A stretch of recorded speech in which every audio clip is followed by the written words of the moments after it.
তারপর সেন্টেন্সটা হচ্ছে we be now the citizens of an independent country. এখানে এই সেন্টেন্সটার সাবজেক্ট হচ্ছে গিয়ে প্লুরাল, সেজন্য আমাদেরকে এখানে প্লুরাল ভার্ব ব্যবহার করতে হবে, আর সেজন্য আমাদেরকে এখানে আর বসাতে হবে। তারপর সেন্টেন্সটা হচ্ছে there be an idle king in a country. এই সেন্টেন্সটার সাবজেক্ট হচ্ছে গিয়ে দেয়ার, আর দেয়ারের পরে সিঙ্গুলার নাউন থাকার কারণে আমাদেরকে সিঙ্গুলার ভার্ব ইউজ করতে হবে। আর এই সেন্টেন্সটা যেহেতু এটা যেহেতু পাস্ট টেন্সের কথা, সেজন্য আমাদেরকে লিখতে হবে ওয়াজ।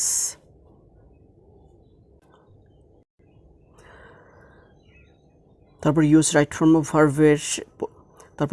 ফর্ম অফ ভার্বের পরের রুলসটা হচ্ছে যে যদি কোনো সেন্টেন্সে often, usually, sometimes, regularly, on Fridays, twice, তারপর every day, every week, every night, generally, normally, frequently, occasionally, daily, always, once a year, at present ইত্যাদি উল্লেখ থাকে, তবে সেন্টেন্সটি প্রেজেন্ট ইনডেফিনিট টেন্স হয়। আই রিপিট, যদি কোনো সেন্টেন্সে often, usually, sometimes, regularly, on Fridays, twice, every day, every week, every night, তারপর generally, normally, frequently, occasionally, daily, always, once a year, at present ইত্যাদি উল্লেখ থাকে, তবে সেন্টেন্সটি প্রেজেন্ট ইনডেফিনিট টেন্স হয়। The first example is he go to school regularly. এই সেন্টেন্সটাতে regularly থাকার কারণে এই সেন্টেন্সটা হচ্ছে গিয়ে প্রেজেন্ট ইনডেফিনিট টেন্স, আর সেজন্য এই সেন্টেন্সটাকে প্রেজেন্ট ইনডেফিনিট টেন্সের রুলস অনুযায়ী বা স্ট্রাকচার অনুযায়ী ঠিক করতে হবে। আর সেজন্য আমাদেরকে শুরুতে লিখতে হবে সাবজেক্ট হচ্ছে গিয়ে হি, তারপর লিখতে হবে মেইন ভার্বের প্রেজেন্ট ফর্ম, আর গুয়ের প্রেজেন্ট ফর্মটা হচ্ছে গিয়ে গো।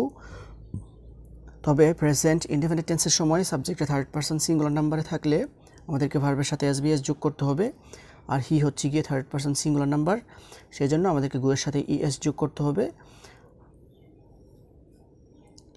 তারপর সেন্টেন্সটা হচ্ছে he always disturb the class. এই সেন্টেন্সটাতে অলওয়েজ থাকার কারণে এই সেন্টেন্সটা হচ্ছে গিয়ে প্রেজেন্ট ইনডেফিনিট টেন্স, আর সেজন্য আমাদেরকে সাবজেক্টের পরে ভার্বের প্রেজেন্ট ফর্ম লিখতে হবে।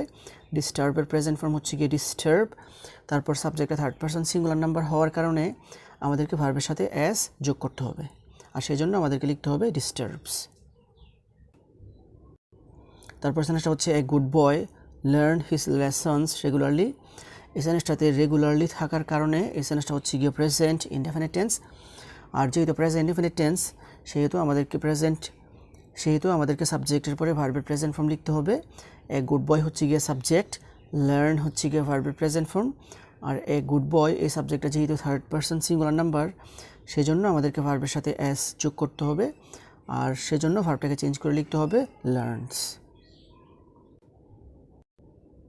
The next one is he play cricket every day.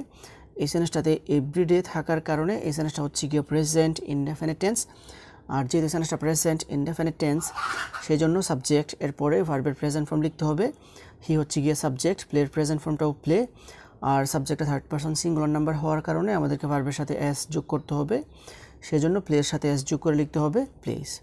তারপরে সেন্টেন্সটা হচ্ছে heavy rainfall often cause floods। এই সেন্টেন্সটাতে often থাকার কারণে এই সেন্টেন্সটা হচ্ছে গিয়ে প্রেজেন্ট ইনডেফিনিট টেন্স, সেজন্য আমাদেরকে সাবজেক্টের পরে ভার্বের প্রেজেন্ট ফর্ম বসাতে হবে। কজের প্রেজেন্ট ফর্মটা হচ্ছে গিয়ে কজ, আর হেভি রেইনফল সাবজেক্ট হচ্ছে গিয়ে সিঙ্গুলার সাবজেক্ট, আর সেজন্য ভার্বের সাথে এস যোগ করে লিখতে হবে কজেস। তারপর সেন্টেন্সটা হচ্ছে truth always ring in the world. এই সেন্টেন্সটাতে অলওয়েজ থাকার কারণে এই সেন্টেন্সটা হচ্ছে গিয়ে প্রেজেন্ট ইনডেফিনিট টেন্স, আর সেজন্য আমাদেরকে ভার্বের প্রেজেন্ট ফর্ম লিখতে হবে, আর ট্রুথ সাবজেক্টটা যেহেতু সিঙ্গুলার সাবজেক্ট সেজন্য আমাদেরকে ভার্বের সাথে এস যোগ করতে হবে, সেজন্য আমাদেরকে লিখতে হবে রিংস। তারপর সেন্টেন্সটা হচ্ছে he always think for the welfare of his country. এই সেন্টেন্সটাকে ডিরেক্ট থেকে ইনডিরেক্ট করার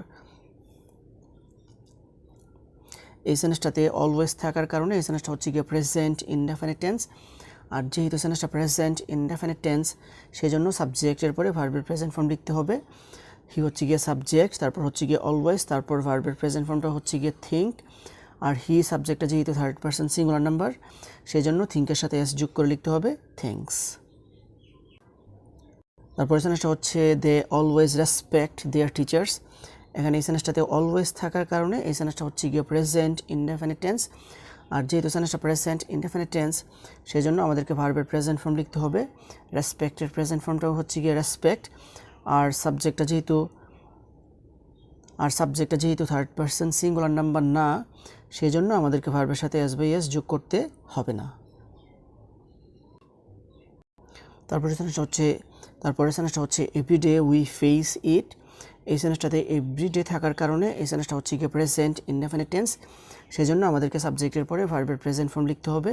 ফেসের প্রেজেন্ট ফর্মটা হচ্ছে গিয়ে ফেস। তারপরে সেন্টেন্সটা হচ্ছে sometimes they collect notes from their friends. এই সেন্টেন্সটাতে সামটাইমস থাকার কারণে এই সেন্টেন্সটা হচ্ছে গিয়ে প্রেজেন্ট ইনডেফিনিট টেন্স, সেই জন্য আমাদেরকে ভার্বের প্রেজেন্ট ফর্ম লিখতে হবে। কালেক্টের প্রেজেন্ট ফর্মটা হচ্ছে গিয়ে কালেক্ট। তারপর সেন্টেন্সটা হচ্ছে sometimes people suffer from many disease. এই সেন্টেন্সটাতে সামটাইমস থাকার কারণে এই সেন্টেন্সটাও প্রেজেন্ট ইনডেফিনিট টেন্স, সেই জন্য আমাদেরকে সাবজেক্টের উপরে ভার্বের প্রেজেন্ট ফর্ম বসাতে হবে। পিপল হচ্ছে গিয়ে সাবজেক্ট আর সাফার এর প্রেজেন্ট ফর্মটা হচ্ছে গিয়ে সাফার।